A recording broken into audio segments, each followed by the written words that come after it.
정의당은 어제 참여연대 민병과 함께 이명박 정부 자원외교 관련해서 광물자원공사, 가스공사, 석유공사 전현직 사장들을 배임 및 직무유기로 검찰에 고발했습니다.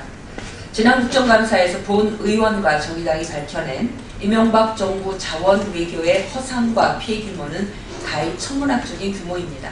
이로 인해 국민에게 끼친 혈세 낭비만 해도 수십조 원을 넘어서고 있습니다. 과거 오공 정부 시절 이른바 평화의 댐 사건은 당시 정권이 국민을 상대로 벌인 사기극이었으니 훗날 국정조사를 통해 밝혀진 바 있습니다. 이명박 정부 자원외교는 이를 한참 뛰어넘는 어마어마한 규모의 국민 사기극입니다. 국회는 마땅히 국정조사를 즉각 실시하여 낱낱이 그 실상을 밝히고 책임자를 규명해야 합니다. 이명박 정부 자원외교 국정조사 실시에 대해 여야 정치권에서 최근 많은 공감대가 이루어지고 있는 것은 참으로 다행스러운 일입니다. 다만 우려스러운 것은 새누리당이 이를 공무원 연금 문제와 연계해서 움직이려고 하고 있다는 것에 유감을 표명합니다. 이는 자원외교 국정조사 실시권과 연계할 문제가 아닙니다.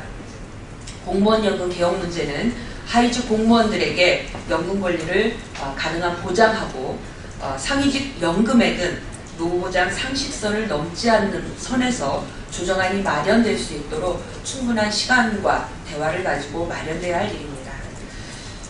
새누리당이 이를 연내에 처리하기 위해서 이명박 정부 자원외교 국정조사를 실시하는 것을 연계해서 조건으로 처리하려고 하는 것은 바람직하지 않은 것임을 분명히 밝혀둡니다.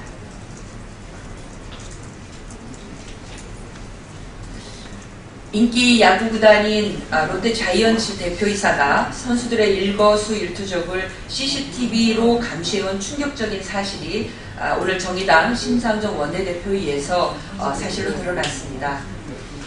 중고교 학원 스포츠마다 최근에는 선수들의 자유를 존중하는 그런 방향으로 개선되고 있는데 성인이자 프로인 선수들에게 마치 교도소, 군대에서나 있을 법한 감시를 자행했다는 것은 상상할 수 없는 일입니다. 롯데구단 최하진 대표이사는 선수 보호 목적이라고 주장하고 있지만 납득하기 어려운 해명입니다. 새벽 특정 시간대에 선수들이 무엇을 했는지 들여다보는 것, 그리고 기록한 것이 과연 선수 보호 목적이었는지 되묻지 않을 수 없습니다.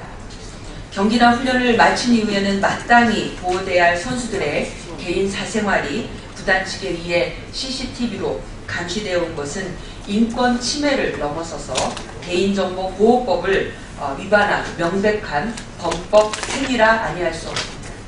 선수들을 감시한 구단은 물론이거니와 이 기록을 구단에 넘겨준 호텔 역시 책임을 면하기 어렵습니다.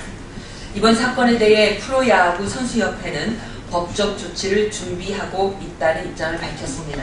정의당은 선수들에 의한 인권 침해 관행이 반복되지 않도록 지속적으로 관심을 갖고 필요한 지원과 노력을 아끼지 않을 것입니다.